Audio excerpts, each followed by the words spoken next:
Hi friends, welcomes to Vasantham Saravanan channel. இன்றைக்கி நம்ம சேனலில் ஸ்ட்ராபெரியை வச்சு ஜாம் எப்படி செய்கிறதுன்னு தான் பார்க்க போகிறோம். இந்த ஜாம் செய்கிறது ரொம்ப ரொம்ப ஈஸியான ப்ராசஸ் தான். மூணு மெத்தட் தான் இதில் நம்ம ஃபாலோ பண்ண வேண்டியிருக்கும். யார் வேணாலும் இந்த ஜாமை ஈஸியாக செய்யலாம். வீடியோக்குள்ளே போகிறதுக்கு முன்னாடி நம்ம வசந்தம் சரவணன் சேனலை சப்ஸ்கிரைப் பண்ணாதவங்க சப்ஸ்கிரைப் பண்ணிக்கோங்க. கூடவே இருக்க பெல் ஐக்கானையும் கிளிக் பண்ணிக்கோங்க. இப்போ இந்த ஸ்ட்ராபெரி ஜாம் செய்கிறதுக்கு தேவையான பொருட்கள் என்னென்னு பார்த்துடலாம். ஃபஸ்ட்டு இந்த ஸ்ட்ராபெரி ஜாம் செய்கிறதுக்காக ஒரு 1/2 கிலோ அளவுக்கு ஸ்ட்ராபெரி எடுத்து வச்சுருக்கேன். இப்போ இந்த ஸ்ட்ராபெரியை நல்லா வாஷ் பண்ணி எடுத்துக்கலாம். இந்த ஸ்ட்ராபெரி பார்த்திங்கன்னா பார்க்குறதுக்கு நல்லாவே ஃப்ரெஷ்ஷாக இருக்கும். ஆனால் நம்ம தண்ணி ஊற்றி இதை வாஷ் பண்ணும்போது நல்லா அதுலேருந்து அழுக்கெல்லாம் வெளியாகும். அதனால் ஒரு 2-3 டைமு தண்ணி ஊற்றி நல்லா வாஷ் பண்ணிவிட்டு அதுக்கப்புறம் தான் நம்ம இதை செய்யவே ஆரம்பிக்கணும். ஃபஸ்ட்டு இதில் கொஞ்சமாக தண்ணி ஊற்றி இதை நல்லா வாஷ் பண்ணி எடுத்துக்கிறேன். நம்ம தண்ணி ஊற்றிட்டு அலசிட்டே இருக்கும்போதே நமக்கு ஒரு 2-3 டைமுக்கு அப்புறம் தண்ணி நல்லா கிளியராக இருக்கும். அந்த மாதிரி நல்லா அழுக்கு இல்லாமல் தண்ணி க்ளீனாக வர வரைக்கும் இது நம்ம நல்லா ஒரு 2-3 டைம் வரைக்கும் வாஷ் பண்ணி எடுத்துக்கலாம்.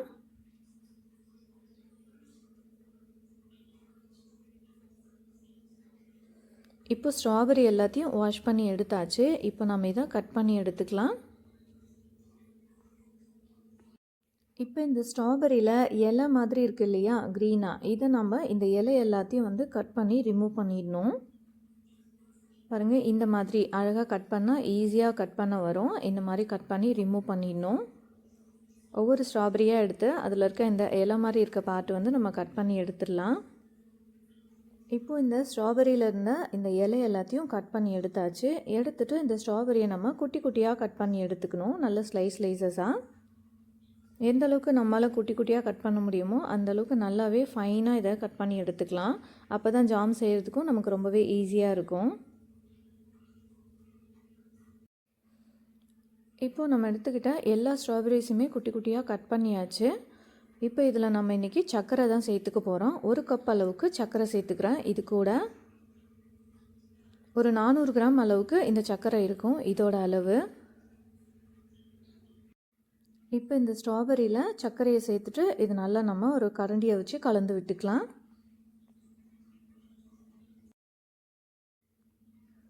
இந்த மாதிரி சர்க்கரையும் ஸ்ட்ராபெரியும் நல்லா மிக்ஸ் பண்ணி விட்டுக்கணும். நல்லா இதை மிக்ஸ் பண்ணதுக்கு அடுத்ததான் நம்ம இதில் 1 ஸ்பூன் அளவுக்கு லெமன் சாறு இது கூடவே கலந்துக்கணும். அதுக்காக லெமன் எடுத்திருக்கேன். இப்போ லெமன்லேருந்து ஒரு 1 ஸ்பூன் அளவுக்கு லெமன் இதில் புழிஞ்சி சேர்த்துக்கிறேன். 1 ஸ்பூன் அளவுக்கு லெமன் சாறு சேர்த்துக்கிட்டால் போதுமானதாக இருக்கும். நான் எடுத்துருக்கிறேன் இந்த ஸ்ட்ராபெரியோட அளவுக்கு. இப்போது லெமன் சாறு சேர்த்துட்டு இது நல்லா மறுபடிக்கும் மிக்ஸ் பண்ணி விட்டுக்கணும். இந்த சர்க்கரை இப்போ தான் கொஞ்சம் கொஞ்சமாக கரைய ஆரம்பிச்சிருக்கு. இப்போ இதை அப்படியே நம்ம மூடி போட்டு வச்சிடலாம். ஒரு 10லேருந்து 15 நிமிஷம் இது அப்படியே இந்த சர்க்கரையிலையும் அந்த லெமன் சாறிலையும் இந்த ஸ்ட்ராபெரி நல்லா ஊறிட்டுருக்கணும். இதை அப்படியே மூடி போட்டு வச்சிடலாம். ஒரு 10லேருந்து 15 நிமிஷத்துக்கு அப்புறமா இதை நம்ம ஓப்பன் பண்ணி பார்க்கலாம். ஸ்ட்ராபெரியை நம்ம சேர்த்துக்கிட்ட சர்க்கரை நல்லா கரைஞ்சிருக்கு. இப்போ இந்த ஸ்டேஜில் நம்ம ஒரு உருளைக்கிழங்குலாம் ஸ்மாஷ் பண்ணுவோம்ல, அந்த ஸ்மாஷர் வச்சு நம்ம இதை நல்லா ஸ்மாஷ் பண்ணி விட்டுக்கலாம். இந்த மாதிரி செய்யும்போது நல்லா சீக்கிரத்துலேயே ஸ்ட்ராபெரி நல்லா வெந்து ஜாம் நமக்கு சீக்கிரமாகவே கிடைக்கும். அதனால தான் முடிஞ்ச அளவுக்கு நம்ம இதை நல்லா ஸ்மாஷ் பண்ணி விட்டுக்கலாம்.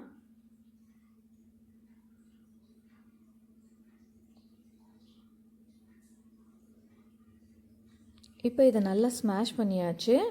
அடுத்ததாக ஸ்டவ் ஆன் பண்ணிவிட்டு ஒரு வானலியை ஹீட் பண்ணி வச்சுருக்கேன்.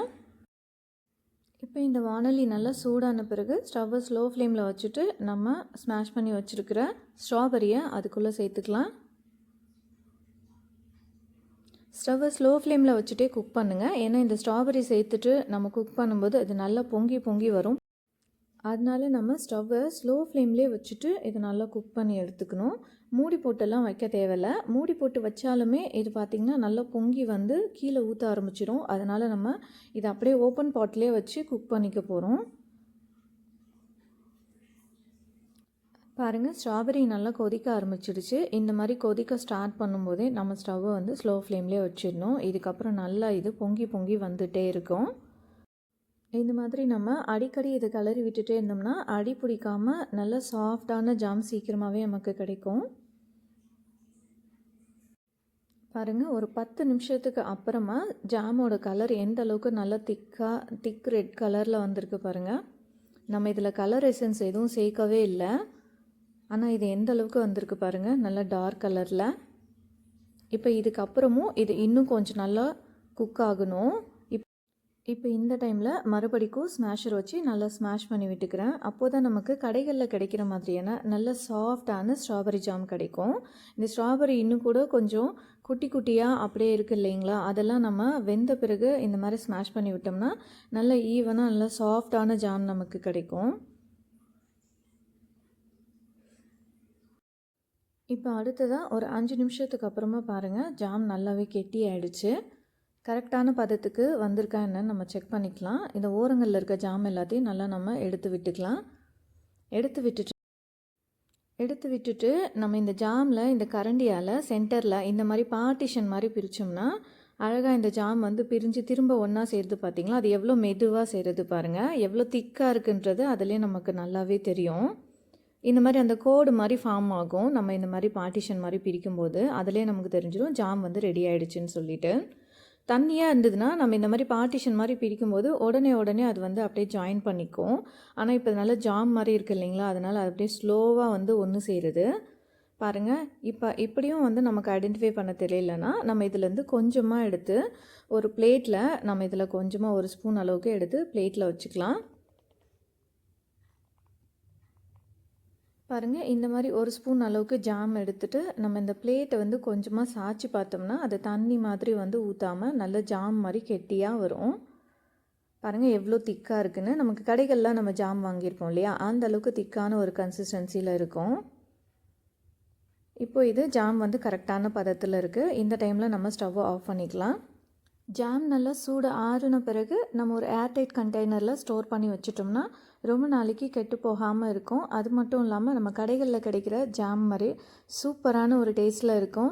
அது மட்டும் இல்லாமல் இந்த ஸ்ட்ராபெரி ஜாம் செய்யும்போது இதிலேருந்து வர வாசனை வீடு முழுக்க நல்லா கமகமான்னு இருந்ததுங்க. நம்ம வீட்டிலே செய்கிறதால நல்ல ஹெல்த்தியான மெத்தடில் குழந்தைங்களுக்கும் சரி நமக்கும் சரி நல்ல ஹெல்த்தியான மெத்தடில் முழுசாகவே நம்ம ஸ்ட்ராபெரியை மட்டுமே வச்சு இந்த ஜாம் வந்து செஞ்சுருக்கோம். இப்போ ஒரு ப்ரெட் ஸ்லைஸ் எடுத்திருக்கேன். இப்போ அதில் இந்த ஜாம்லேருந்து கொஞ்சமாக எடுத்து அதில் நம்ம அப்ளை பண்ணி பார்க்கலாம். பாருங்கள், நம்ம ஜாம் கிடைக்கும் இல்லையா கடைகளில், அந்த மாதிரி எவ்வளோ திக்காக இருக்குது பாருங்கள். நல்ல ஸ்மூத்தாகவும் இருக்குது ஜாமு. இன்னுமே கொஞ்சம் இந்த ஜாம் சூடாக தான் இருக்குது. நல்லா ஆறிடுச்சுன்னா இதை விடவும் இன்னும் திக்காக இருக்கும். நம்ம ட்ராவல் டைமில் கூட இந்த மாதிரி ஸ்டோர் பண்ணி எடுத்துக்கிட்டு போகலாம் தாராளமாக. ஓகே ஃப்ரெண்ட்ஸ், அவ்வளோதான். நம்ம சூப்பரான மெத்தடில் ஸ்ட்ராபெரி ஜாம், அதுவும் குறைஞ்ச விலையில் ப்ரிசர்வேட்டிவ் எதுவுமே இல்லாமல் வீட்டிலையே முழுக்க ஸ்ட்ராபெரி மட்டுமே வச்சு நல்ல ஹெல்த்தியான ஜாம் நம்ம ரெடி பண்ணியாச்சு.